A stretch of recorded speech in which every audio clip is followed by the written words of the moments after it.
Bienvenue à ceux qui nous regardent sur Internet. Nous sommes très heureux d'être en votre compagnie. Nous sommes même enchantés de suivre le message du Seigneur avec vous. Et nous prions le Seigneur pour que ce thème que nous allons aborder puisse nous encourager, même si au départ ça pourrait paraître technique, mais le dernier point, c'est ce qui nous concerne en particulier. Nous voulons parler de ce thème, une vision biblique des animaux. Qui n'a pas d'animaux chez lui? Qui a d'animaux chez lui? Qui en a eu? Mais frères et sœurs, je sais que ça sera un débat, un sondage qui est particulier. Qui aime les animaux? Qui n'aime pas les animaux? Ça, c'est encore une autre paire de manches. Nous voulons voir au moins quelques points. Déjà, parler du point de vue d'un certain Andrew Lindsay, qui est un philosophe. Après, parler donc décortiquer une analyse critique des vues de notre homme, donc aussi. Et puis, nous voulons avoir une vision biblique des animaux. Ce sera le dernier point. Donc, depuis la publication, justement, d'un ouvrage phare dans les années 70, et précisément dans les années 75-76, justement, par un certain philosophe, Peter Singer. Donc, c'est comme être un pionnier sur la question animale. C'est lui qui a été le premier à avoir façonné une théorie justement sur la question animale. Il a posé le thème de la relation morale de l'humanité avec les animaux. Ce thème est devenu un sujet particulièrement controversé et dans les années 70-80. Donc Brigitte Bardot s'est emparée de sa thèse et elle est devenue défenseuse des animaux. Suprême sur la terre. Ce thème est devenu aussi, bien sûr, un sujet controversé, particulièrement dans le milieu chrétien, si vous n'y aviez pas pensé, mais c'est une réalité, même si vous n'y avez jamais pensé. Alors, sans surprise, les chrétiens évangéliques aussi, particulièrement, ils ont commencé à revisiter la question des droits des animaux dans leur fonctionnement spirituel. Et ils se sont donné le nom de végétariens chrétiens. C'est comme ça qu'ils s'appellent. Et ces bien-aimés se sont mis à proclamer leur mode de vie plus humain, entre guillemets, comme ils s'appellent eux-mêmes, donc, et comme ils vivent eux-mêmes en ce sens, végétariens chrétiens, une vie plus humaine, comme une sorte d'extension de la rédemption qu'ils ont trouvée en Jésus-Christ, la libération, donc le salut qu'ils ont trouvé en Jésus-Christ. Donc à la lumière de ces évolutions et de la montée des prises de position, je crois qu'en 2021, il est temps pour nous, même nécessaire, que l'Église, pas seulement l'Église de Chicago, mais toutes les églises et les frères et sœurs qui nous écoutent dans le monde et qui vont écouter après ce message, que l'Église avec un grand et examine à nouveau ce que dit l'Écriture sainte à propos de la relation de l'humanité avec les animaux. Alors en comparant cette relation et celle défendue par ceux qui s'appellent des végétariens chrétiens, il y en a beaucoup en Martinique, quand je vous dis ça, je connais des tas à l'appel, donc végétariens chrétiens. Il y a aussi les défenseurs chrétiens des droits des animaux. Donc tout un programme. Alors, étant donné que ces gens sont très actifs, les végétariens chrétiens et aussi donc les défenseurs chrétiens des droits des animaux, ben, pour ce faire, je crois que nous essayons de définir la question. Nous allons examiner donc cette question aussi d'un point de vue du théologien, justement, qui en a parlé. Et nous allons aussi donc parler aussi des droits des animaux dans Andrew Lindsay. Donc, et puis on va évaluer nos idées nous-mêmes à la lumière des Écritures. C'est important. Mais je pense que les animaux, on a tous affaire avec eux. Mon beau-père me disait justement que si quelqu'un aime, si un animal ou des oiseaux plutôt rentrent chez quelqu'un, c'est parce que c'est une bonne personne. C'est ce que me disait mon beau-père. Et je voudrais donc définir ce thème sur notre relation vis-à-vis des animaux. Vous ne savez peut-être pas cela, mais vous avez déjà tué au moins un animal dans votre vie, au moins marché sur une fourmi. Définissons cela un peu. Le concept des droits des animaux. C'est un concept, en fait, qui il faut le dire, hein, c'est des concepts qui posent problème. C'est des concepts qui, je crois, concernant les droits des animaux, posent comme principe que les animaux, en tant qu'individus, ont les mêmes droits que ceux que l'on croit appartenir, c'est-à-dire que les droits des hommes. Ils ont les mêmes droits que les hommes. Ou du moins, ils ont des droits similaires, c'est-à-dire semblables à ceux des hommes. J'ai assisté une fois par curiosité à un enterrement d'un chien. Et il n'y a pas longtemps, donc il y a une parente qui me racontait que dans la famille, il y a une jeune parente qui, je ne sais pas, a eu un chat ou un chien, je ne sais plus c'est quoi. Eh bien, ils ont fait un enterrement et ils sont chrétiens. Ils ont fait un enterrement pour le chat. Alors, ce droit, vous voyez, les mêmes droits que les autres. Donc, ce droit comprendrait le droit à la vie, bien sûr, mais aussi le droit à la liberté, le droit à la latitude de vivre sans être dérangé par les humains. C'est-à-dire que si un chien vient chez vous, vous ne devez pas déranger le chien.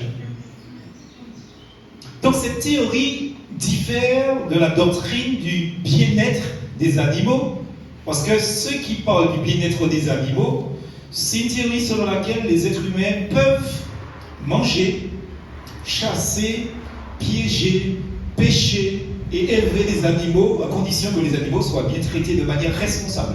C'est-à-dire que si vous prenez des animaux, il ne faut pas donc les stresser. Vous voyez, donc c'est comme si, bon, je ne cite personne, mais c'est comme si vous avez un chien et que vous partez au travail, vous avez fait une cage de mètres carrés pour le chien et que pendant toute la journée, vous enfermez le chien dans cette petite cage de mètres carrés, toute la journée. Chacun son opinion sur la question. Je ne sais pas comment vous serez si on vous enfermait dans une cage de mètres carrés toute la journée, mais l'animal souffre d'une certaine manière. Et je ne suis pas végétarien, hein, donc chrétien, hein, donc attention. Alors, parlons des végétariens, qui sont des personnes qui refusent de manger toutes sortes de chair animale, qui ne mangent pas la viande, qui ne mangent pas la charcuterie, qui ne mangent pas les poissons, qui ne mangent pas donc qui ne mangent aussi que donc des fruits simplement, des légumes, etc. Ces gens quand même, les végétariens, mangent et portent aussi donc des produits d'origine animale. Par exemple, ils mangent du fromage, ils boivent du lait, on fait des nourritures à base de lait, ils mangent aussi, mais ils refusent de porter certaines choses, donc qui n'exigent pas la mort de l'animal. Donc disons que ça c'est une première catégorie. Il y a aussi les végétaliens. Donc les végétaliens, eux, ils refusent de manger ou de porter tout produit venant directement ou indirectement d'animaux, y compris des produits testés sur des animaux. Ils refusent la viande, ils ne veulent pas de lait, ni des œufs, le miel, etc. Donc ils sont, donc d'une certaine manière, ils refusent de porter des produits qui viennent des animaux, ça veut dire comme quoi qu'ils ne portent pas le cuir aussi. Et puis il y a donc, ils ne sont pas récents, mais c'est récemment connu, c'est-à-dire que c'est plus à la mode en ce moment, ce qu'on appelle les véganes, qui vient du véganisme, donc qui est davantage une mode justement de vie aussi.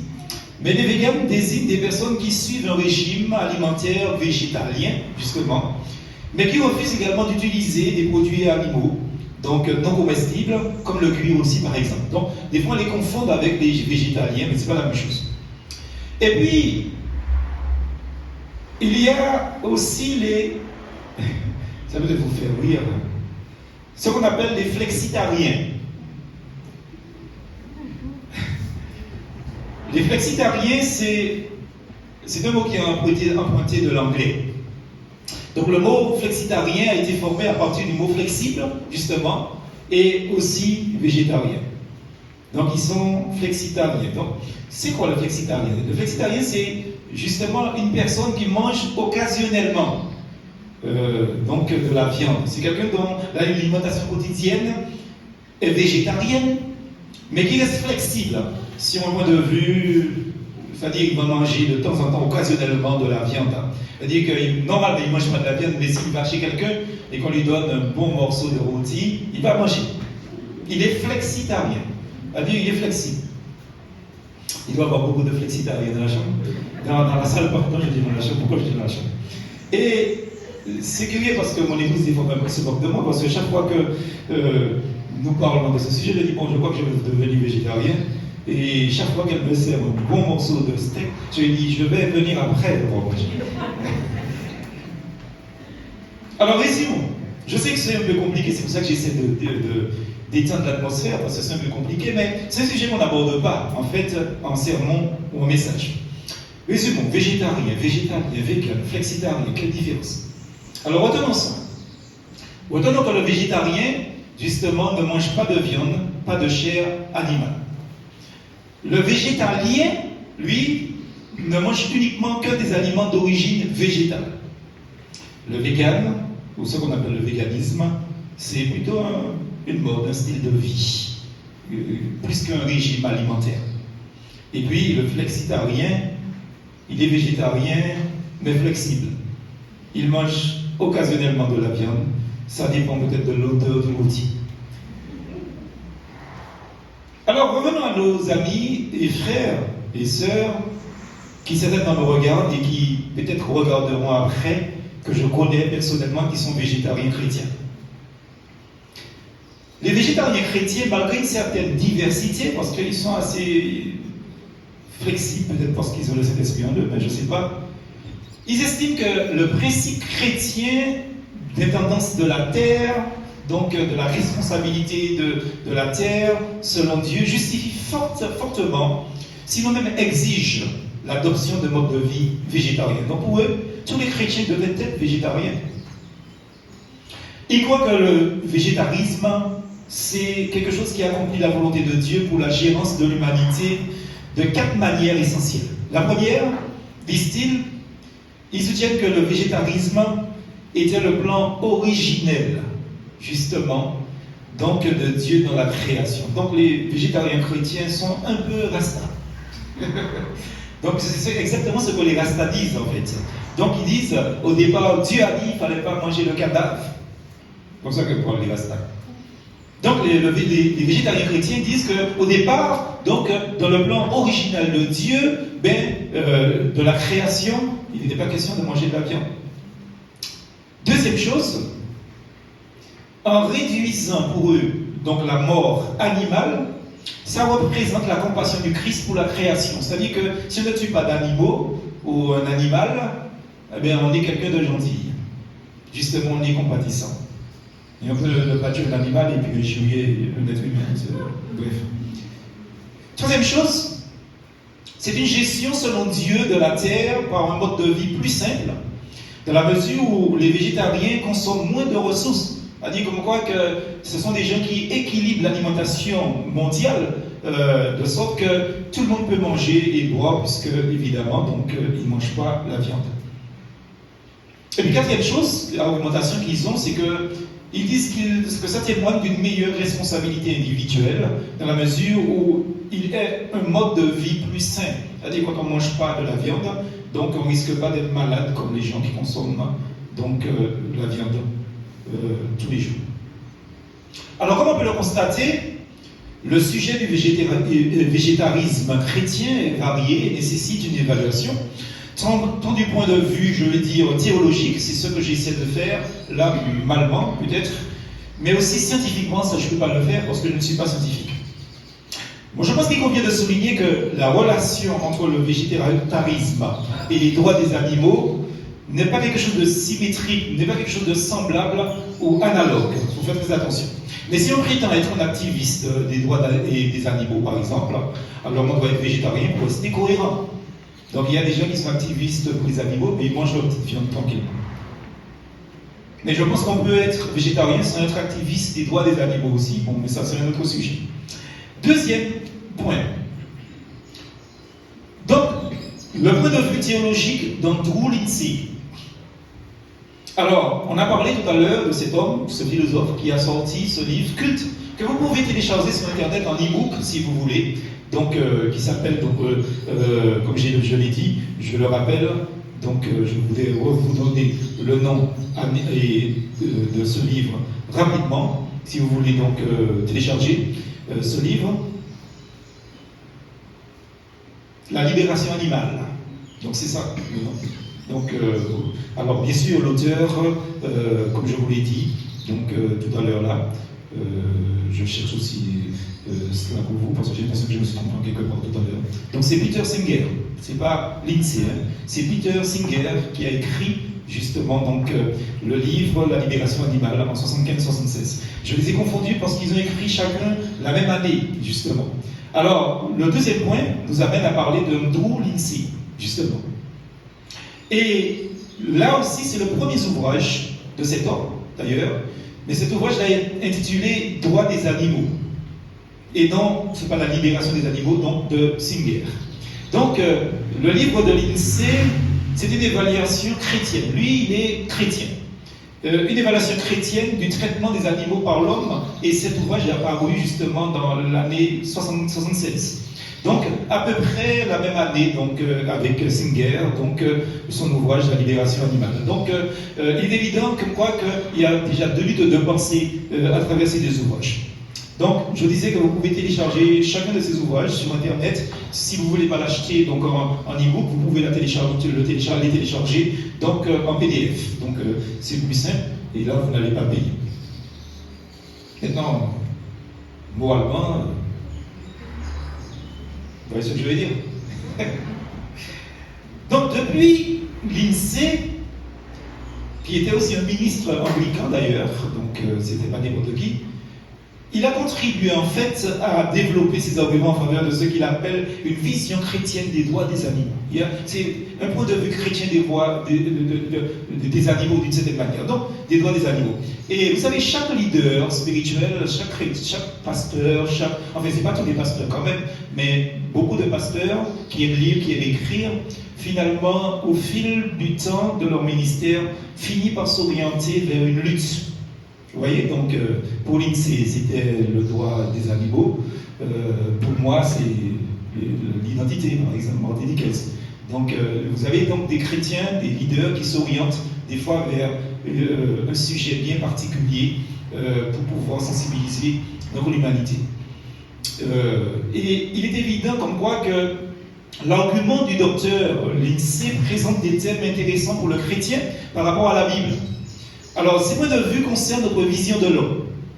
Alors, j'ai noté ces visions. La première chose, c'est la place de l'humanité dans la création.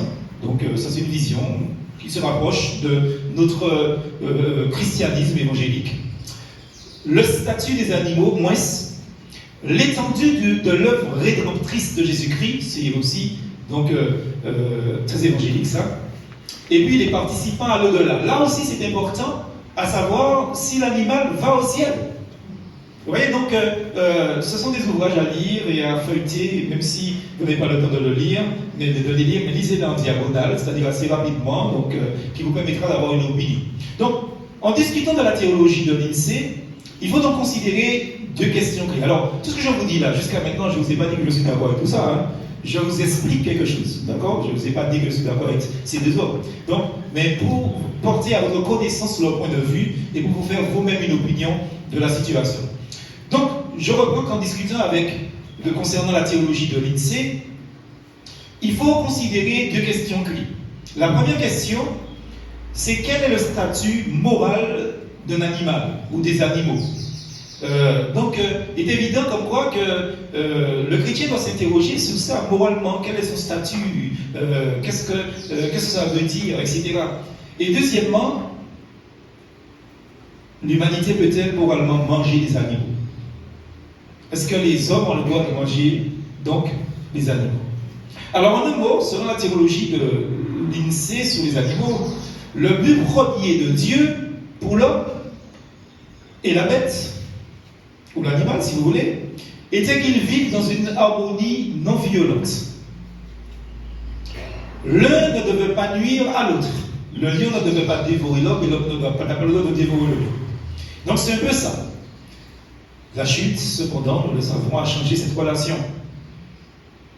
Mais Dieu, à travers Jésus-Christ pour Lindsay, cherche à tout racheter. Dieu cherche à tout restaurer, y compris la relation entre les animaux et les hommes. Par conséquent, les chrétiens, dit l'INSEE, en tant que disciples du Christ, doivent prendre soin des animaux et travailler à leur restauration, car la cruauté humaine, c'est un athéisme pour lui. Donc, quand on ne croit pas en Dieu, on maltraite les animaux. Donc, il touche une corde sensible pour dire que si on croit en Dieu, on ne devait pas maltraiter un animal. Très psychologique. Alors, il fonde sa thèse sur 2 points principaux. Premièrement, l'alliance de la création. Et deuxièmement, et selon mon sens jusqu'à maintenant, l'exemple du Christ, à tort, selon moi. Alors parlons de l'alliance de la création. Tant dans l'humanité que le monde animal font partie d'une même communauté, puisque, dit-il, tous deux tirent leur vie de l'Esprit de Dieu. Ils ont été formés de la poussière, du sol, et ils partagent la même bénédiction. Et cette bénédiction, c'est de croître et de se multiplier sur la terre. Pour lui, Dieu avait originellement conçu Adam et Ève, bien sûr. Dieu les a conçus pour être végétariens. Leur domination visait à garder le jardin, non seulement pour le bénéfice des hommes, mais aussi pour le bénéfice de la création animale, puisqu'ils devaient dominer sur tout ce qui vit dans le jardin. Prenons Genèse chapitre 9, versets 1 à 4. On n'a même pas lu le texte introductif, mais c'est pas grave. Genèse chapitre 9, versets 1 à 4. Dieu bénit Noé et ses fils et leur dit: soyez féconds, multipliez et remplissez la terre. Vous serez un sujet de crainte et d'effroi pour tout animal de la terre, pour tout oiseau du ciel, pour tout ce qui se meut sous la terre, et pour tous les poissons de la mer. Ils sont livrés entre vos mains. Tout ce qui se meut et qui a vie vous servira de nourriture. Je vous donne tout cela comme l'herbe verte. Seulement vous ne mangerez point la chair avec son âme, c'est-à-dire avec son sang. Amen. Alors je n'ai pas lu tout à l'heure avec vous, Genèse chapitre 1er, verset, je crois, 20 à 27. Donc, qui pose le principe de l'harmonie entre l'humain et l'animal. Donc, vous lirez ça chez vous, Genèse chapitre 1er, verset 20 à 25, qui est en contradiction, entre guillemets, avec ce que nous venons de lire dans Genèse chapitre 9, verset 1 à 4, justement, puisque après, au chapitre 9, il est question de la chute de l'homme du péché. Et après le péché, Dieu dit à l'homme qu'il peut consommer donc l'animal. Ce n'est pas une concession par laquelle Dieu permettrait à l'homme de tuer des animaux par nécessité. D'accord? Puisque ce n'est plus nécessaire pour vivre. En fait, nous ne devons donc plus le faire selon lui, parce que ce n'est pas nécessaire. Donc il y a l'herbe verte. Alors clairement là, donc l'INSEE, il contredit la parole de Dieu. Il contredit Dieu lui-même qui dit: je vous donne pour nourriture des animaux. Et il dit: mais c'est plus nécessaire de les faire parce que nous avons l'herbe verte. Deuxième argumentation, c'est l'exemple du Christ qu'il prend. Il dit en Christ, la puissance s'est exprimée dans l'humilité. Donc Christ n'a jamais été violent envers l'animal, envers les créatures. Donc, comme représentants de Christ, les chrétiens, eh bien, nous devons servir au bénéfice des plus faibles. Et les plus faibles là, ce sont les animaux. D'accord? Donc lisons Matthieu 25, verset 45. Le Seigneur dit clairement, donc dans ce sens, et il leur répondra: je vous le dis en vérité, toutes les fois que vous n'avez pas fait ces choses à l'un de ces plus petits, c'est à moi que vous ne les avez pas faites. Donc le contraire est évident. Si vous avez fait du mal à l'un de ces plus petits, et ils pensent que les animaux sont dans une position inférieure et de faiblesse vis-à-vis de l'homme, eh bien c'est à Christ que nous faisons du mal, comme nous faisons du mal à un animal. Je vous ai dit, c'est l'opinion de ce monsieur-là, pas mon opinion. Alors, Christ est mort pour réconcilier le monde, dit-il. Donc, Christ est mort pour réconcilier aussi les animaux et toutes les créations avec lui-même. En Christ, nous devons aider donc à venir le royaume de Dieu, qui est un royaume de paix. Et ce royaume de Dieu est prophétisé dans Ésaïe 65, on va le lire, au verset 25. Il est dit: le loup et l'agneau paîtront ensemble. Le lion, comme le bœuf, mangera de la paille, et le serpent aura la poussière pour nourriture. Il ne se fera ni tort ni dommage sur toute ma montagne sainte, dit l'Éternel. Alors pour l'INSEE, le sacrifice revient à libérer la vie de l'animal pour être avec Dieu. Donc, vous voyez, dans ce cas-là, Christ qui est le Logos, justement, la parole, Christ a contribué d'une certaine manière à la création des animaux. Donc il est donc concerné par eux, comme plusieurs paraboles suggèrent, selon ici.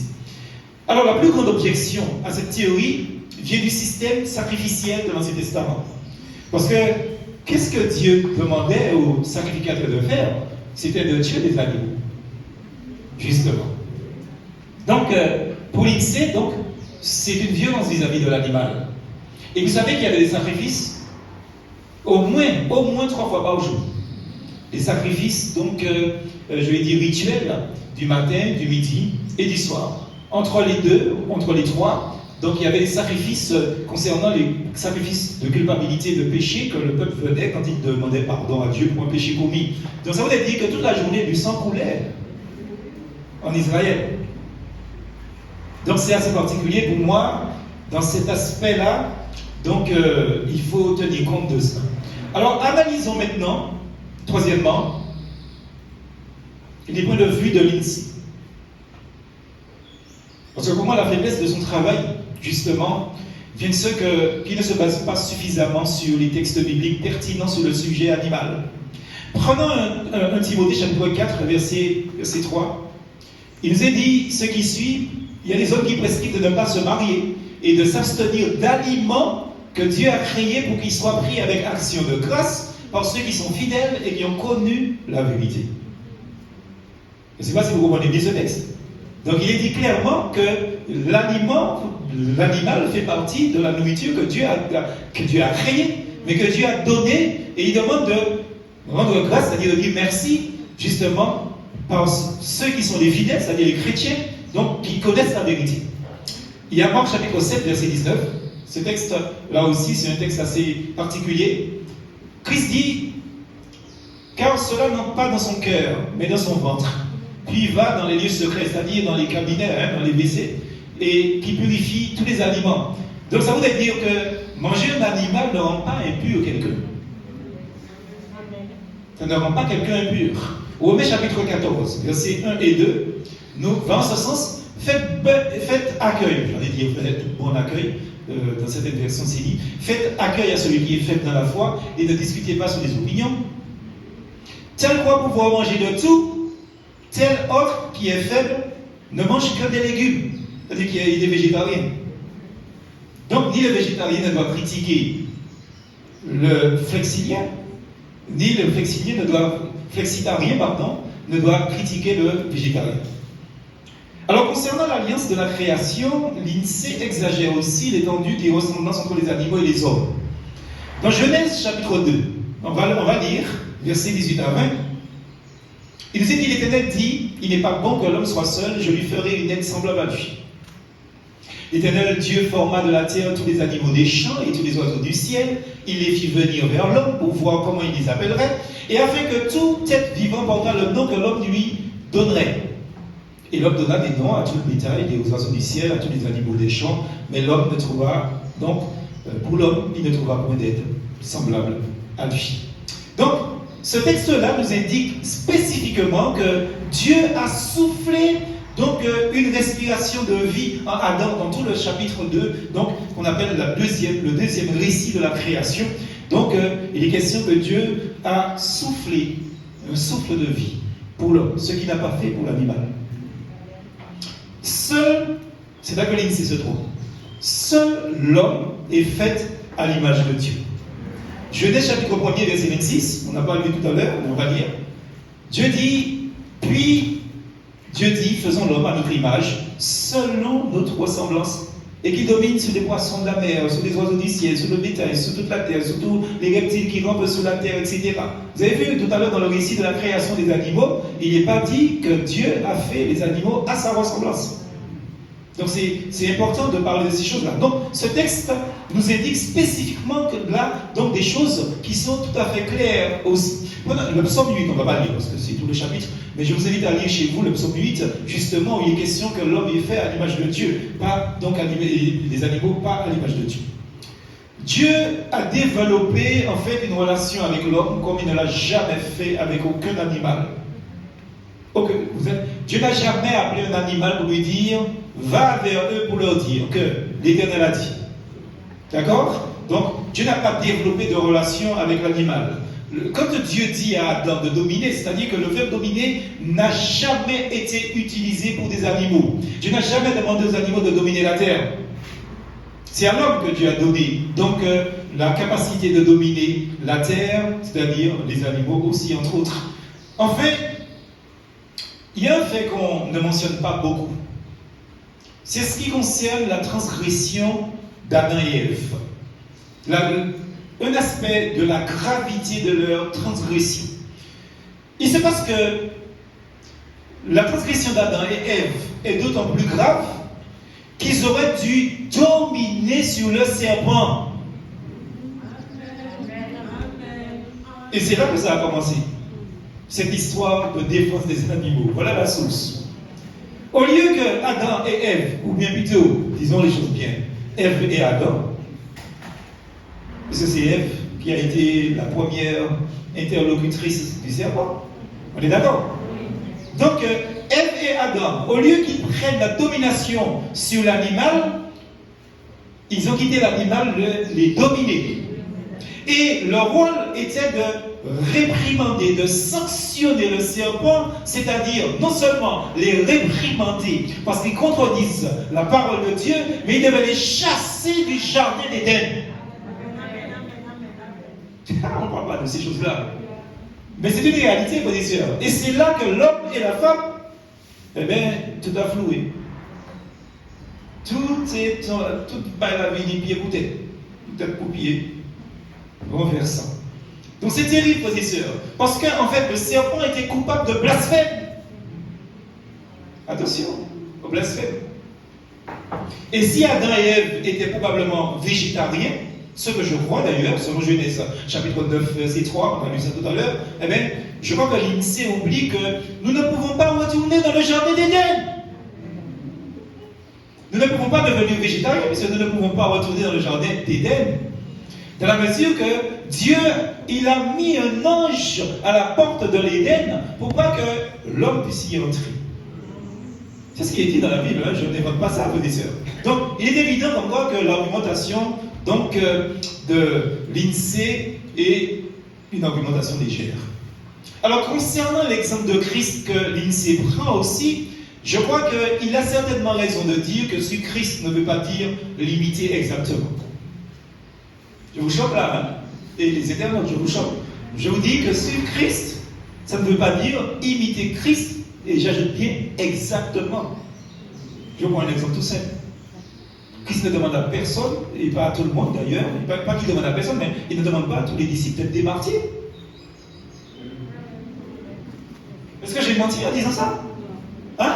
D'ailleurs, c'est pour ça que l'auteur de l'Épître aux Hébreux dit que vous n'avez pas encore lutté contre le péché jusqu'au sang. Donc, imiter Christ, c'est pas forcément faire exactement ce qu'il a fait. Quelqu'un qui décide de mourir pour Christ sans persécution, sans témoignage adéquat, etc., cette personne fait son affaire, mais pas dit c'est Jésus qui nous mort. Tous ceux qui meurent pour Christ, c'est parce qu'ils ont une persécution. Ils sont mal, ils sont persécutés, ils sont, je vais dire, outragés, ils sont, je vais dire, poursuivis partout. Et finalement, à cause de leur foi, on les met à mort parce qu'ils sont fidèles. Mais quelqu'un ne décide pas finalement, tiens, aujourd'hui, je décide d'aller insulter quelqu'un, et j'espère qu'il va me tuer, et je vais dire, je suis un martyr. Qu'est-ce qu'on demande de faire ça? Donc, quand il s'est dit ça, comme quoi que, bien sûr, Christ, ça ne veut pas dire de l'imiter exactement, il a raison. Il a parfaitement raison. Mais, le comportement de Christ face aux animaux donne un exemple de domination qui va à l'opposé du point de vue de l'INSEE. Christ a démontré son pouvoir à ses disciples, non seulement en mangeant des animaux, mais en permettant et en commandant les disciples de tuer des animaux. Je vous montre ce texte. Vous lisez ça tout le temps, mais vous ne portez pas attention à ça. Luc chapitre 5, verset 4 à 6. Lorsqu'il eut cessé de parler, il dit à Simon, avance en pleine eau et jetez vos filets pour pêcher. Simon lui dit, mais nous avons travaillé toute la nuit sans rien prendre, mais c'est ta parole, je le ferai. Ayant jeté une grande quantité de poissons, et leurs filets se rompaient. Un poisson, c'est quoi? Hein? C'est un animal. D'accord? Prenons notre texte. Marc chapitre 17, verset 27. Matthieu chapitre 17, verset 27. Mais pour ne pas scandaliser, va à la mer, jette l'hameçon et tire le premier poisson qui viendra, ouvre la bouche et tu trouveras un statère, prends-le et donne-le-leur, justement, donne-le-leur pour moi et pour toi. Là aussi, il a pêché. Il y a un hameçon. C'est pas pour caresser le poisson. Hein? Un hameçon, c'est un acte de violence vis-à-vis de l'animal, bien sûr. Et Dieu a permis cela. Alors, je ne sais pas s'il a mangé le poisson après. On ne va pas dire qu'il a retiré le poisson. Mais même s'il a rejeté le poisson dans la mer, il n'a pas été gentil avec le poisson en lui donnant un hameçon. D'accord, moi, je ne sais pas si vous avez déjà été faire la pêche. Quand vous allez faire la pêche, la bête avale l'hameçon et vous êtes obligé d'enlever le truc, d'arracher donc l'hameçon soit de sa gueule ou soit du fond de son estomac. Vous savez que si on mettait un hameçon dans l'ésophage pour pouvoir tirer, ou quoi pas. Alors on peut se poser la question, est-ce que Christ n'a pas pu créer une pièce d'argent à partir de rien ce jour-là? Hein? Puisqu'il est tout puissant. Non, il dit va pêcher. Et le fait qu'il dit à Pierre, va pêcher un poisson, c'est que Christ n'est pas contre la pêche. Quatrième et dernièrement, et c'est là que ça nous intéresse vraiment, pour une vision biblique des animaux. Donc la question qu'on doit se poser, c'est quelle synthèse peut émerger si nous prenons en compte l'ensemble des Écritures et ce que nous voulons faire. Parce que je crois que la vraie réponse ne réside pas dans ce qu'on appelle l'utilitarisme. C'est-à-dire, l'utilitarisme, c'est qu'on fait ce qu'on veut des animaux, donc l'expression des droits des animaux aussi, la théorie des droits des animaux. Donc nous ne voulons pas tomber dans l'utilitarisme, justement, ou dans des théories des droits des animaux. Ce n'est pas dans ce que nous voulons tomber.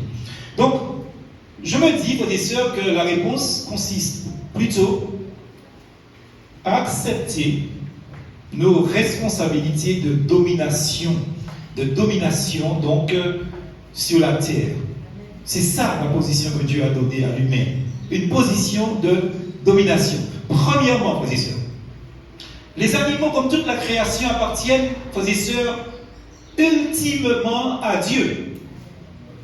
Les animaux n'appartiennent pas aux végétariens, ni aux végétaliens, et ni à aucun gouvernement. Les animaux appartiennent à Dieu. La terre et tout ce qu'elle renferme m'appartient, dit l'Éternel. Donc l'humanité doit traiter la propriété de Dieu comme Dieu veut qu'il traite sa propriété. Attention. Et toute pensée contraire à ce que Dieu dit est un blasphème. Ça peut choquer les gens qui sont végétariens, etc. Je vous dis que Dieu a donné à l'homme une position de domination. Cela signifie, frères et sœurs, aussi que traiter quelque chose au-dessus ou au-dessous de sa position reviendrait justement, si on traite la chose ou l'animal au-dessus, de leur faire une idole, ou si on traite en dessous, c'est justement traiter cela comme un élément sans valeur. Or, je crois que les animaux ont de la valeur. Attention. Attention. Donc cet homme n'a pas réussi à démontrer de manière biblique que Dieu voulait que ses enfants évitent de manger de la viande et de tuer l'animal pour obtenir cette viande. En substance, je crois qu'il a beaucoup exagéré ce souci du bien-être des animaux. Frères et sœurs, je vous dis, je ne pense pas qu'il y ait quelqu'un qui puisse être aussi attentif aux animaux. Vous savez, je prends mon temps chaque jour à donner à manger aux oiseaux près de chez moi. Mais ça ne veut pas dire comme quoi que si je meurs de faim, je vais manger. Justement, comment on dit ça? Je fais un retour à l'investissement, tout paiement avant et oui, bah oui. Je crois que les besoins de base des animaux doivent être satisfaits lorsqu'ils sont sous contrôle, sous notre contrôle. C'est pour ça que, frères et sœurs, je vous dis, je déteste, moi je vous dis ça, je déteste de voir quelqu'un acheter un chien et attacher le chien toute la sainte journée. Moi je ne comprends pas ça. Vaut mieux ne pas avoir de chien. Et je ne suis pas végétalien, je ne suis pas défenseur des droits des animaux. Je vous dis, c'est un être vivant.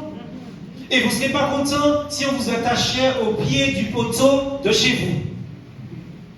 Donc si vous avez des animaux, mettez des barrières partout et lâchez la bête dans l'enceinte de votre propriété pour que la bête fasse ce qu'elle veut.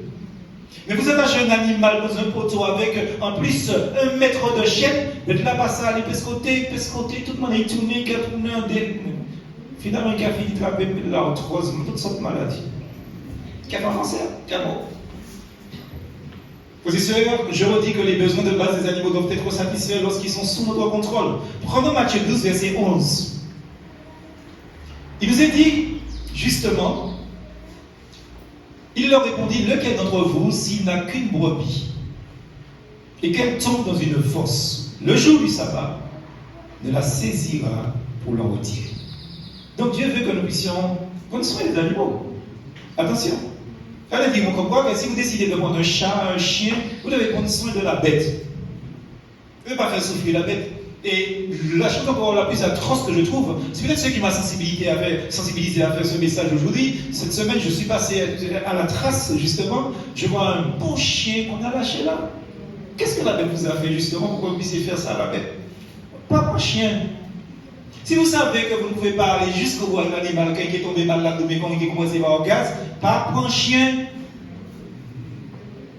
Luc chapitre 13, verset 15. Hypocrite, lui répondit le Seigneur, est-ce que chacun de vous le jour de sabbat ne détache pas de sa crèche son bœuf ou son âne pour le mener à boire? Voyez, donc ils étaient fâchés parce que les disciples mangeaient.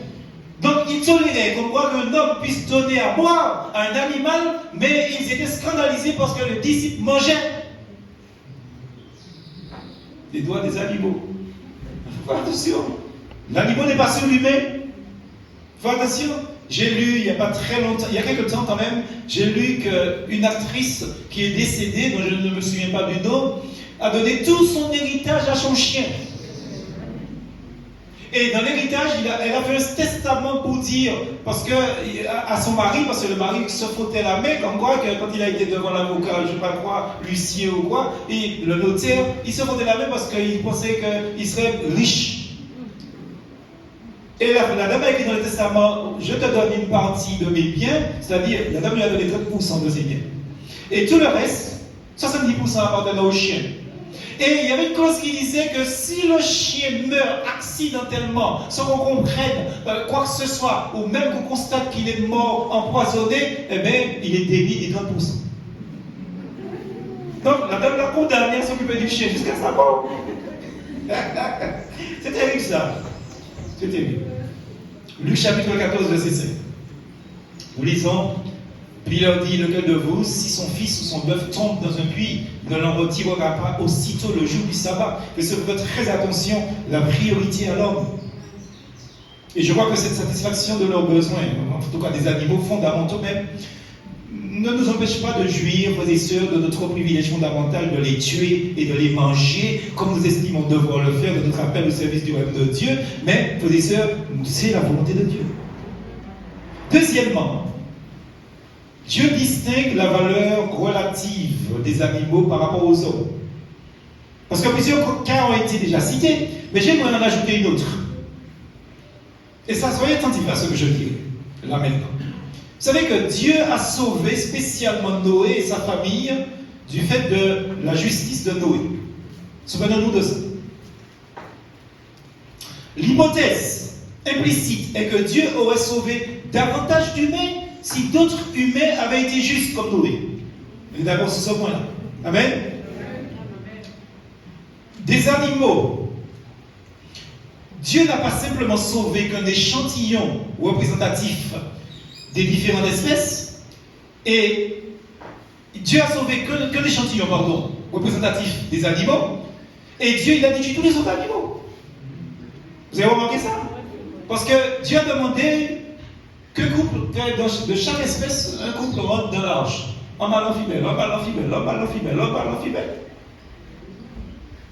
Donc il est clair, frères et sœurs, que Dieu traite les animaux comme des groupes, tandis que Dieu traite les humains comme des individus.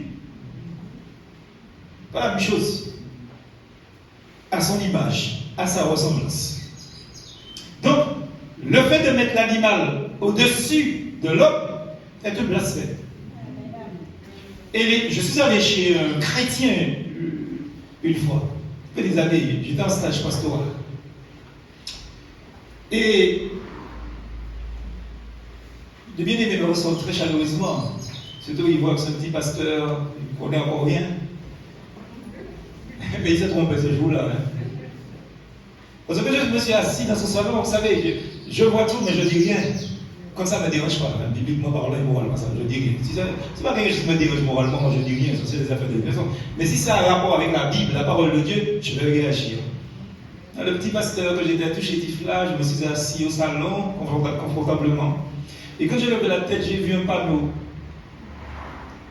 Et le panneau disait ceci: j'aime mieux les animaux, plus les animaux que les humains. Il préfère être en compagnie d'un animal que d'être en compagnie d'un humain. Ah, frère et soeur, quand vous visitez la passerelle, ça. Le petit pasteur a sorti ses griffes. J'ai dit non, il faut retirer ça, ma soeur, il faut enlever ça. Pendant qu'on parlait, il a enlevé. Il ne l'a jamais remis. On ne peut pas mettre l'animal au-dessus de l'homme. Les hommes sont insupportables, c'est sûr. Mais Dieu nous demande de supporter les hommes. Les hommes nous donnent du gaz. Mais Dieu nous demande de supporter le gaz. Vous pouvez gagner problème là, nous vous fait mourir. On ne peut pas mettre l'animal au-dessus de l'homme. Vous dites, c'est pas normal. Laisser son héritage pour un animal, c'est un blasphème. Parce que les animaux pris individuellement n'ont pas nécessairement, frères et sœurs, le droit de la vie, justement, comme l'homme prétend l'entendre. Parce que si les animaux avaient le droit de la vie, Dieu a sauvé tous les animaux lors du déluge. Mais les espèces, c'est-à-dire humaines, l'homme, et l'individu, là. Donc les humains doivent assurer une gestion, je crois, adéquate des animaux. Nous devons prendre soin des animaux. Nous ne devons pas faire souffrir les animaux. Troisièmement, la création porte un lourd fardeau sur la malédiction qui a été causée par l'humanité. Et cependant, en suggérant que les humains peuvent simplement revenir en arrière dans le jardin d'Éden, ou se projeter dans l'état final de la théorie de l'INSEE, justement, concernant le monde à venir, ça c'est défaillant. Tout comme les Corinthiens qui ont poussé pour le mariage non consommé, justement. Vous savez que les Corinthiens étaient pour se marier, avoir des relations sexuelles hors du mariage. Donc c'est ce que j'appelle être poussé pour les mariages non consommés. Donc, mais comme l'INSEE veut une humanité non carnivore. Et je crois qu'il a en effet mis sur les chrétiens un fardeau que le Christ n'a pas donné. Dans Matthieu chapitre 15, au verset 11, il nous est dit ce qui suit: ce n'est pas ce qui rentre dans la bouche qui souille l'homme, mais ce qui souille, c'est ce qui sort de la bouche de l'homme. Amen. Que nous puissions comprendre ça. Il a élevé une préférence au rang d'idéal moral et il a remis ainsi en question la personne de Christ qui n'a pas atteint cette norme. Christ n'a pas dit ça. Il ne faut pas prendre la Bible pour dire des choses. Amen. Alors en conclusion, pouvons-nous établir des principes concrets sur l'utilisation des animaux? À mon sens, il me semble que oui. La réponse est oui. Parce que premièrement, à la suite de Jésus-Christ, Christ a mangé de la chair animale. Quand il a mangé le poisson, il a mangé de la chair animale. Si Christ a mangé de la chair animale, nous avons aussi le droit de manger de la chair animale parce qu'il ne nous l'a pas interdit. Justement, nous pouvons manger de la viande.